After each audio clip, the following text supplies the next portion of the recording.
Today we're talking about camp, and I'm so excited, and I don't want to get.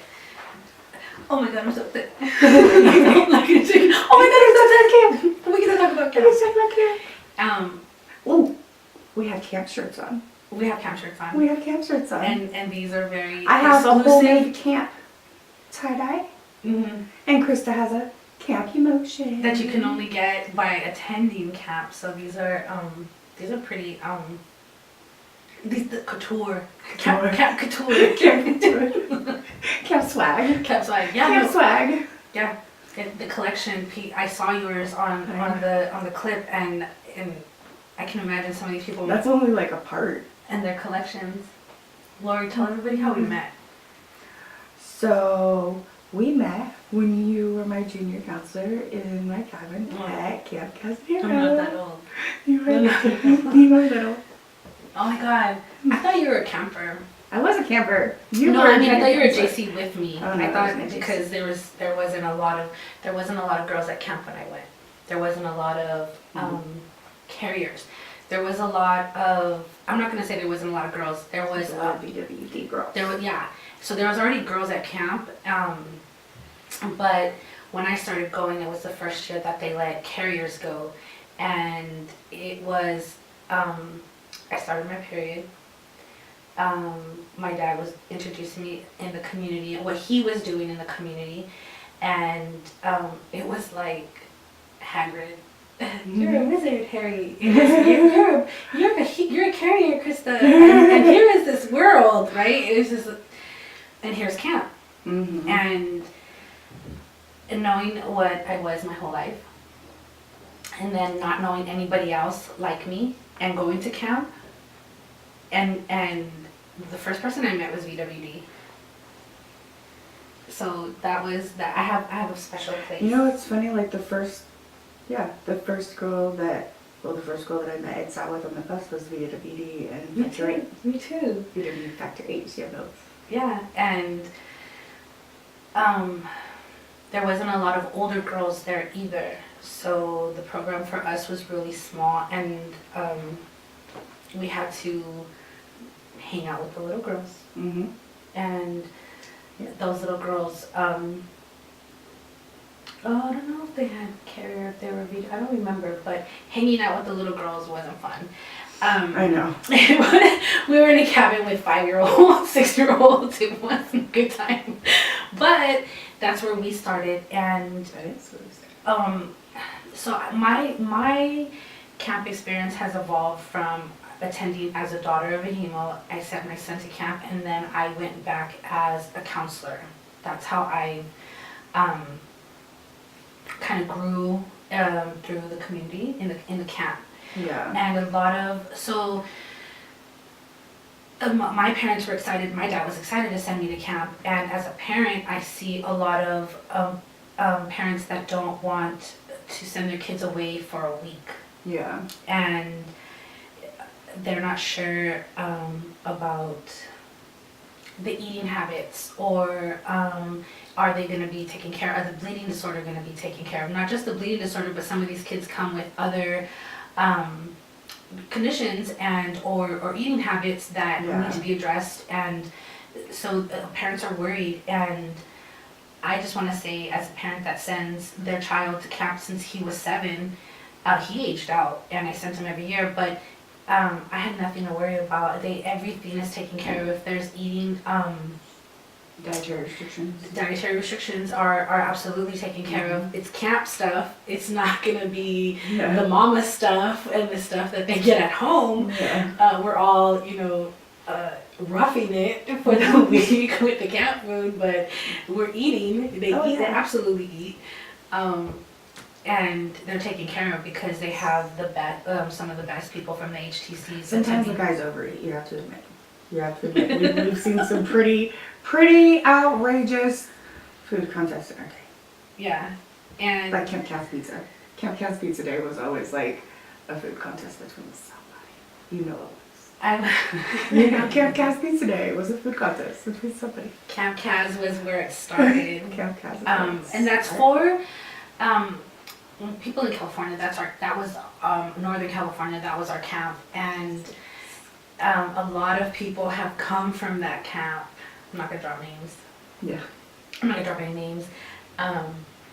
But the people that I went to camp with that were campers at the time when it came to send my son to camp, they were in charge of camp.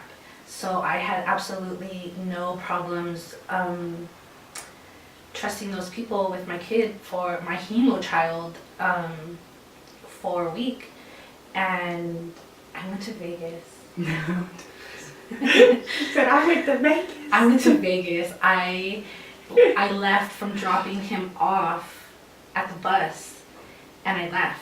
And they had the emergency contact numbers, and I was 26 or 27. That was the first time in my parenting life that I did something my age. Yeah. And I didn't regret it. And when I think about it, and from 7 until 16, those guys really helped me, were a big part of raising my son, my hemo son. And so I can't stress enough, like our bond or connection, I don't know, it started at camp, and the age difference, we were connected because we knew what was happening during that time that we were attending camp. There was a lot, it was, what was that, 92? 91, 92, 93. After, something like that. There was a lot of, Yeah, somewhere there. there was a lot of,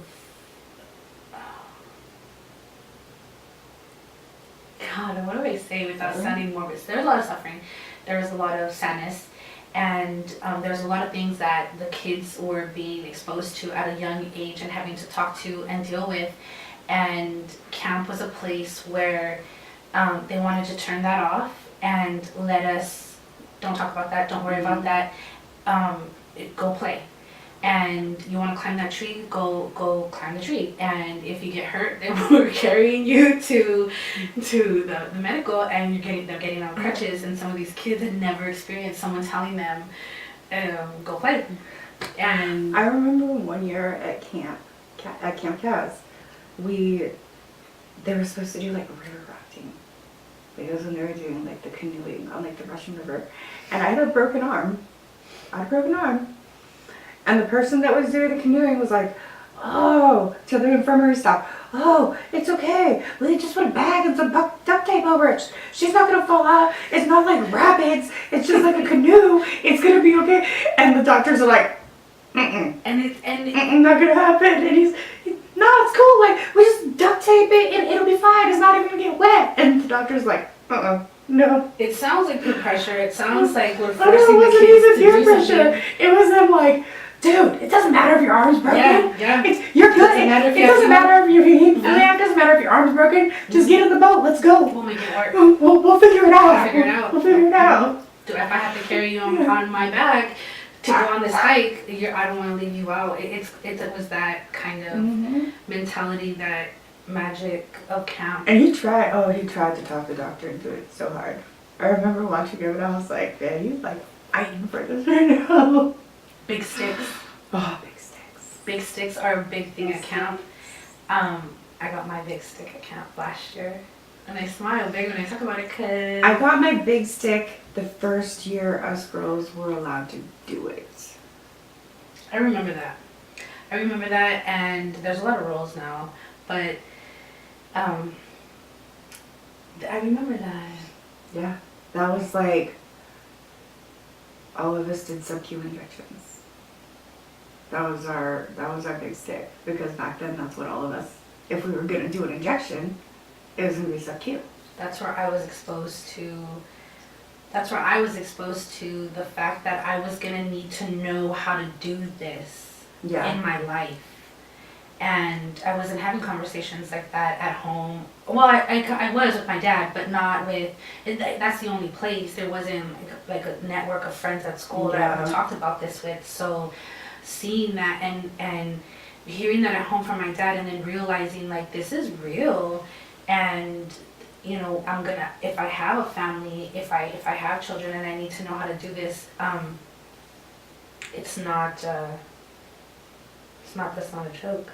Yeah. And so a lot of stuff happens at camp, and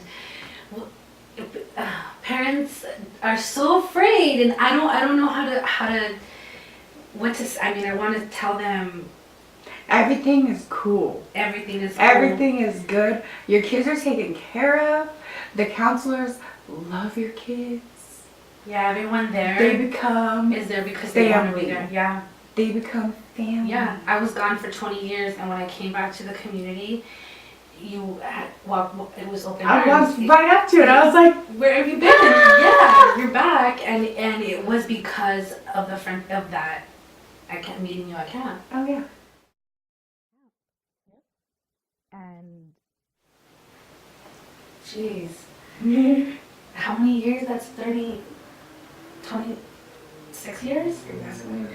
No, I'm 26 years of the bond is wow. And so everything the chapter does, your local chapter, raising money, is to send the kids to camp, and Yeah. they do a walk. They do some of them have wine Wine and golf. Crab feeds Mhm. and whatever kind of fundraising that comes out of your chapter. A lot of it is to send the kids to camp. Camp's not cheap, and it's a week.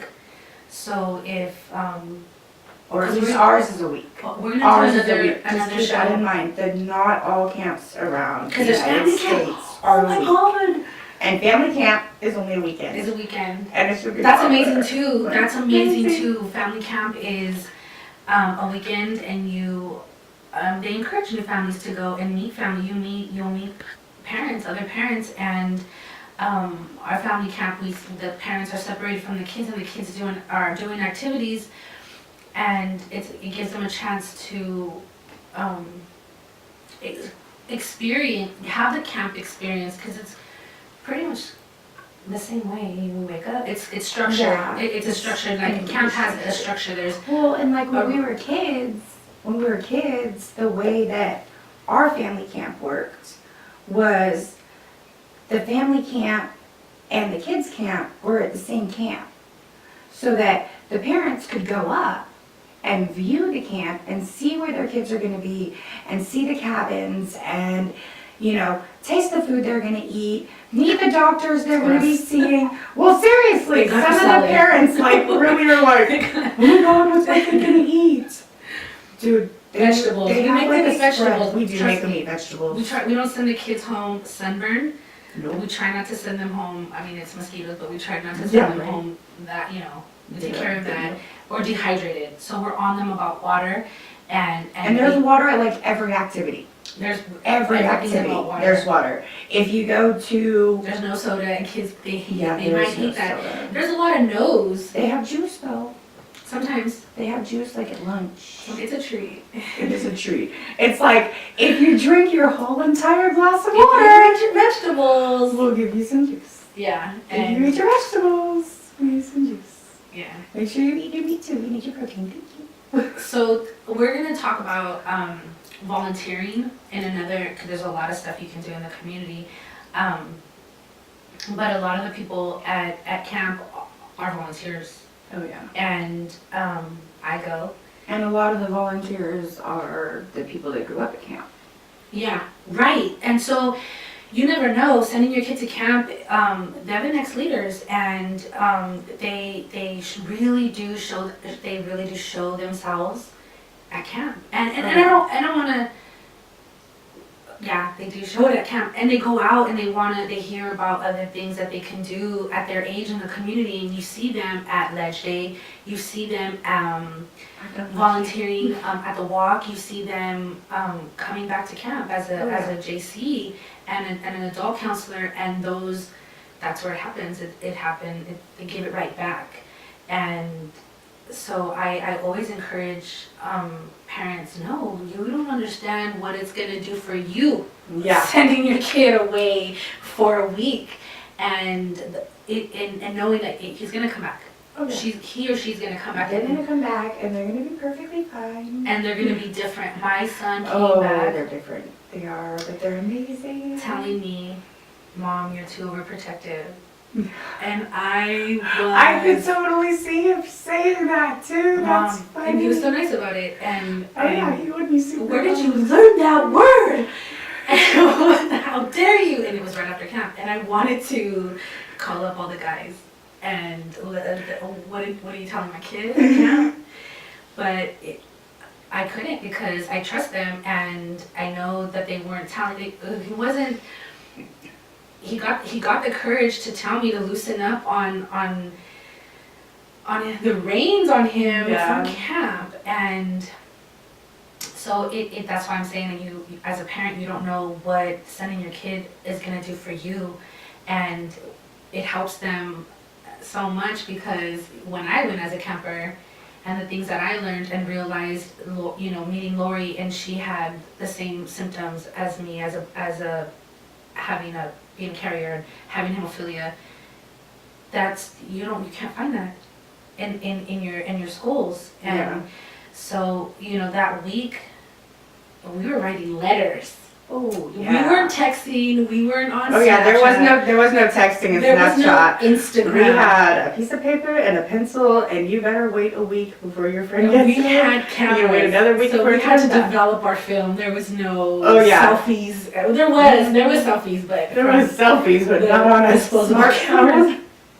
On the disposable cameras that came in the bags. We had to, from the time that we're filming, I know it's like 3.5 months until camp, and when January rolls around, we start, actually at the end of camp, we're saying 365 more days until I see you again. So we're counting down from the last day until the next time, but now we.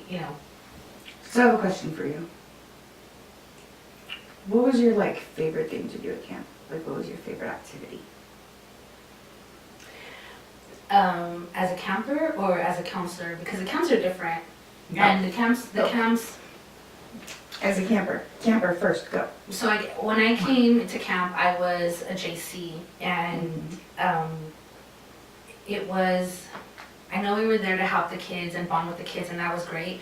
But it was the stuff that we did with the people our age, connecting with those were my favorite things. The activities. Oh, we planned the carnival at the end. We were in charge of that, so we had to come up with ideas for booths and stuff, and we had to create this thing for the kids at the end of the week, and the kids look forward to it because and it's still a tradition. They still do it. And now as a counselor, it's not my favorite part because no one wants to lose their kids. And so I'm losing I'm trying to count my rocks, my ladies. I call them my ladies. And now we have the swing at camp, and so everyone pulls you up, and it's a group activity, and it gets you up in this tree, and then they let you go, and you're swinging in the air, and I don't know where else I've ever experienced that at. And that kind of teamwork and I've experienced swinging in the air at camp, but not at Northern Camp. What was your favorite thing? The hemophilia camp at Camp Taz.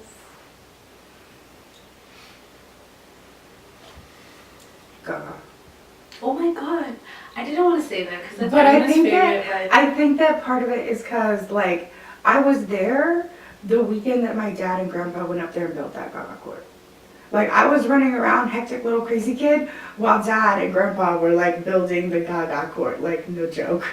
And that's the special thing about camp is that so many people in the community have the things that they've done to help evolve camp, and your kid can be a part of that. You could be a part of that. I used to ride the bus with the kids to camp, and that's like a job because it's 4 hours one way and 4 hours back. That's 8 hours. Dude, and that bus trip, it can. And knowing that there's a person and the kids are safe on the bus gives me a peace of mind. So I did it to make sure that there wasn't somebody on the bus that was yelling at the kids or making sure that, because as soon as the kids get on the bus, that's when the experience begins. If you have the wrong person on the bus, the kids are going to get off the bus grouchy. It's going to take them a while for them to relax when they get to camp. So as soon as they walk away from the parents and that bus rolls away, camp experience starts. Yeah. So being on that bus with the kids, I would do it again. But now I go to camp, so I wouldn't.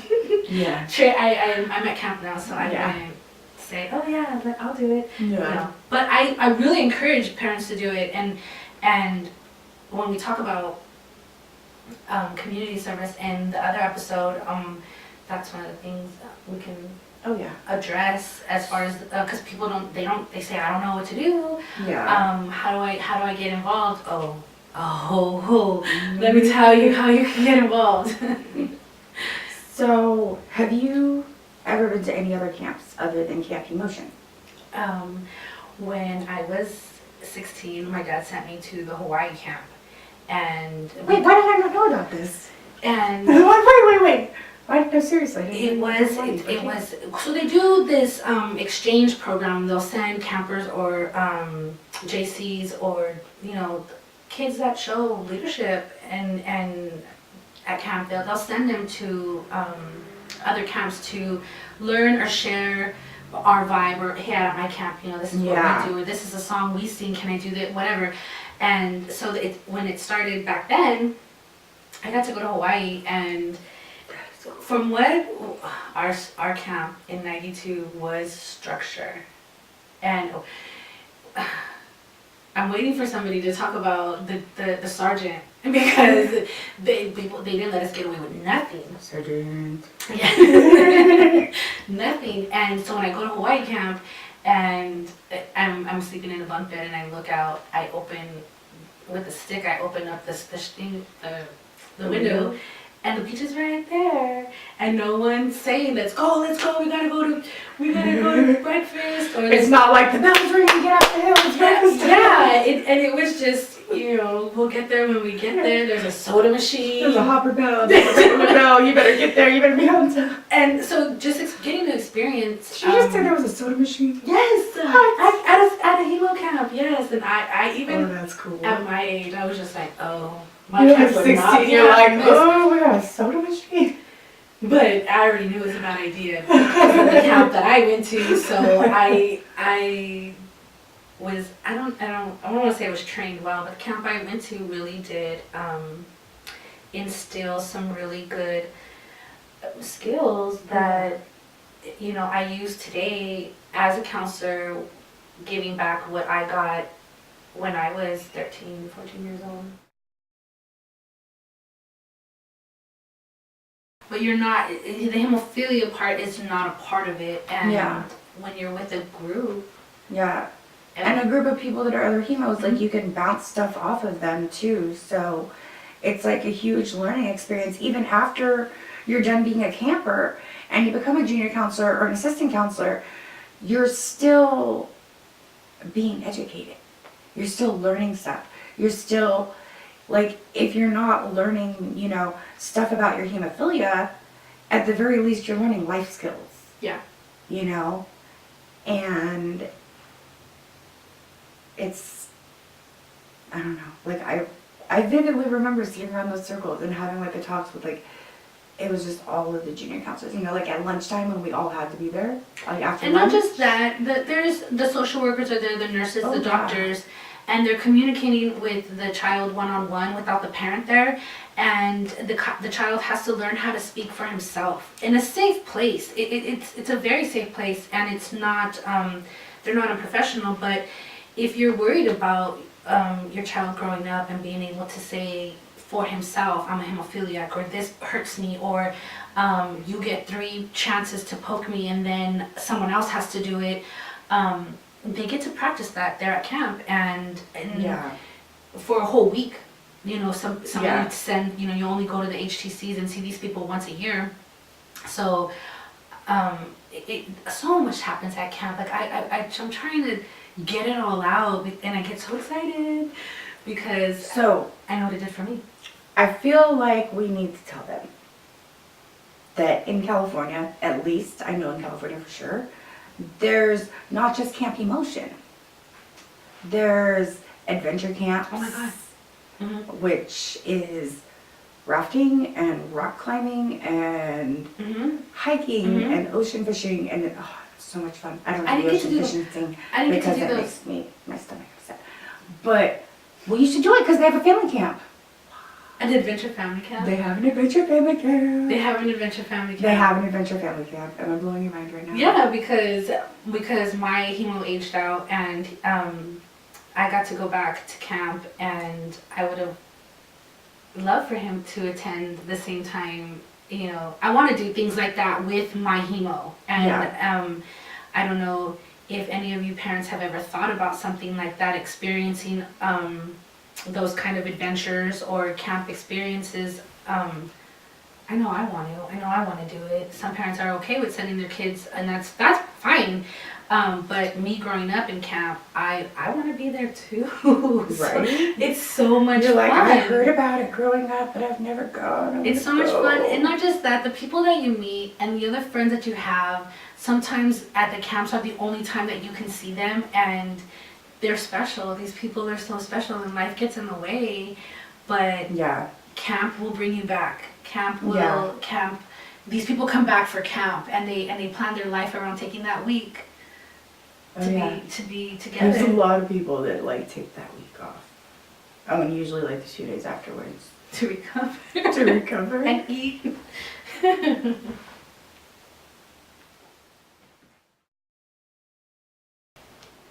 Hey guys, so for the end of our video, we brought in somebody special. This is Mama Sue. AKA the Sergeant. Sergeant Sue. Sergeant Sue. Sergeant Sue. She didn't let us get away with nothing. Nothing. Not on my watch. It wasn't happening on my watch. So, Mama Sue was our camp. Well, she was my counselor, but Krista was her junior counselor. My first counselor when I came to camp. Yeah.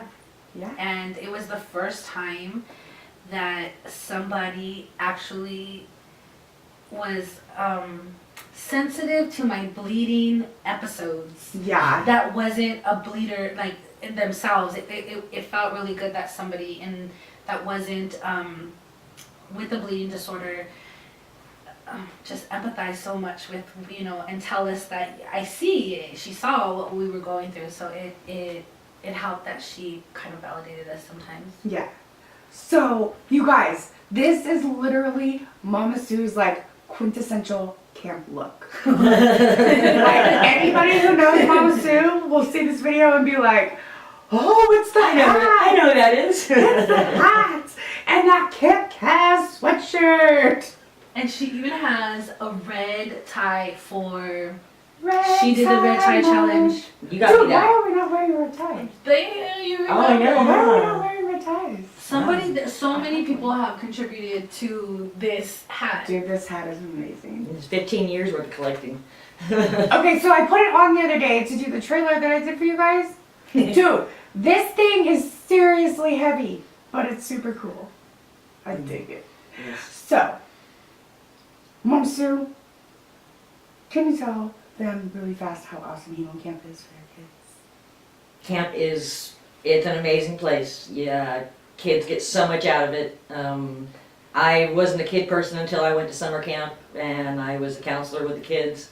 And by the end of the week, I was bawling my eyes out saying goodbye, and I was hooked ever since. Can I ask you something? Why did you start volunteering at camp? Because at that time was when we were losing a lot of the hemos. They had a lot of hemos that were counselors, and we were losing a lot of them, and they needed somebody that knew about hemophilia, that they couldn't have to give it a 24-hour education. Because hemophilia is not something you can learn overnight. She's the reason I act the way I do at camp. And I'm about the rules, and I'm like, keep your stuff together because your mom's gonna want everything she sent you with to come back. It's okay. I'm the reason she doesn't let anybody call home. Get up. Yeah, that's for sure. We're not gonna be late. We're not doing the squirrely dance. We're not that cabin. And Nope. because of her, so that's because of you. No. I want the girls to call me the General. The General? That's great. Well, mostly for Princess Leia, but I can't take the Sergeant because she, There already is one. She's one. She's the Sergeant, so. For me, you guys are all the kids that Terry and I were never able to have. So I was able to, that's how, I think when I look back at it, and I think that's how I was able to give so much love to you guys, just because I only had you for that 1 week a year. But I was able to put so much into that 1 week because, But you it's know, that one I wasn't home chasing around my other kids being tired, you know, kids. Yeah. So, But it's that 1 week a year that makes us all come back, yeah. right? What is some of your favorite memories of camp? Oh, there's so many of them. There's Okay, so give many of me, give me. them. You want a funny one? Yeah. With Lori? Yes. The call home one? Yeah. The rule at camp for the staff is you're not allowed to let your kids call home. You just stall them all week. Whenever they ask you, you tell them, okay, we'll try later. You just stall them all week. You know, they hold. And I didn't think that was going to work. I thought, in my mind, I'm like, that's never going to work, you know. And I had Lori, she was 12 years old. She was an older kid. I knew her mom. I knew Lori. It was late one night. We were coming back from the infirmary. There's nobody by the payphone. And she was like, can I go home? Can I go home? A payphone. Yeah, there's only one payphone. That was the only phone. Okay, It was the only phone at camp. That's it. That was it. And so I'm like, oh, what can it hurt? What can it hurt? So I take her over to the payphone real quick, call her mom, and say, hey, Terry, here's Lori. She wants to say hi to you real quick. And I put Lori in the phone. First thing Lori says, Mom, come and get me! Mom, come and get me! Come and get me! I freaked. Oh my God. I had to run in the infirmary, go get the social worker real quick and bring her out here because I didn't know what to do. And I had to, like, the next night at camp, and during the staff meeting, I had to admit, had to explain why, yes, I understand the stalling rule now. And that's why I follow it. Did you really want to go home though? I mean, At that moment, she did. I missed my mom, but like, okay, so Jet, every year after that, Mama Sue brought a picture of my mom for me to hang above my bed because she has a picture of her cats But you above came her back. bed. I came back. you came back even though I you came were back feeling every like, year. "Mom, come And I went back to like all different camps. Yeah, You know, I yeah, you went to did. camps all over And she was very, California. uneasy about leaving home for that long a time. She was very much of a mama's girl, so it was hard. You know, even at that age, it was hard for her to leave home that long. Yeah. I remember that year I fell. Yeah, like. And as strict as you were with us, and as we were like, who does she think she is? Because we were kind of brought into this, I don't want to say culture, but at the time the men were living it up, and they were letting us do it too outside of camp or whatever. So we come to camp like do whatever we want. Not with her though. And we were trying everything to just get away with everything, but I hurt myself. I slid down the hill. Well, a girl slid down the hill, took me with her, and she comes and throws my arm over her shoulder, and I don't remember how far we were, but you carried me. Weren't we down by like the waterfall? Close. We were About down halfway. by- I Yeah. Carried me on her shoulder, and I stopped. After that, I stopped picking on her. I stopped trying. She's like, to, after that, Mama Sue won the cool boy. I stopped giving her attitude. I stopped trying to no all the time. So that was my Mama Sue moment. Haven't you guys made the award for getting most people hurt on a hike? Yes. Yes. I remember Can't that take her award. nowhere. Pretty sure that I was one of those hurt people too. Or what about when I talked to the infirmary to let you guys do your big sticks? Yes. Guys, And you guys, like, seriously? So Mama Sue's like, oh yeah, we're gonna do our big sticks, da da da da. When the doctor's like, all right, who's gonna do it first? Can I tell you, all of us went, right at me, and I Mama went. Sue, Mama Sue. In my mind, I'm like, Mama Sue. oh, I wasn't expecting this. Okay, Sue, buck up. You better do this. You can't chicken out now. And now that I think about it, now that she's saying this, because of that, I come back as an adult, and I want to give that back. I want to give that to the girls. I learned that at camp because of you speaking up and saying, let them, or maybe they should, and because I know that and how important that was for me doing that there, I share that with the girls in my cabin every year.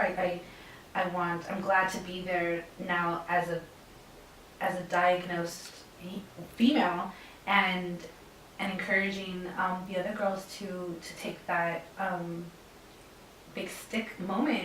Yeah. It's a big deal to. It is, and to get that award is a big deal. You know? And I thought it was unfair that the girls didn't get to experience that same when they had to give shots as well. So we're doing it now. We're doing it. We're doing it. I got the scars to prove get this it. to prove it. Oh my god. So. It's because of camp, you guys are still like this today. I know. You know, that's why camp's important. It builds bonds, friendships that last forever. Forever. Friends that you'll have This is forever. regardless of. I mean, hemophilia affects people in different economic or Social ways. ethnicity backgrounds, and the camp, it didn't matter. It still doesn't matter. It doesn't matter where life takes us or where we've been. It camp brought us back, and because of what we did at camp together, no matter what I do, you're there. You're there. You were there when I didn't want It's a anybody. friendship bond you'll never lose, Yeah, you know, yeah, and that's, you can't put a price on that. All right. Well, guys, we've had so much Talking fun. about camp. Yes, Talking and we could go on for days, Oh, I'm we sure. could go on forever, you guys. Like, seriously, we could go on forever. But, oh, Just a little taste. so, yeah. So, you guys, we had so much fun. We have more coming for you guys. We love you, and Love you, sister. love you, sister. Love you, Mama Sue. Love you, Mama Sue. Thanks for having me. Oh, thank you. Out. Yep. Cut. Good job. That was fun. Yes, it was.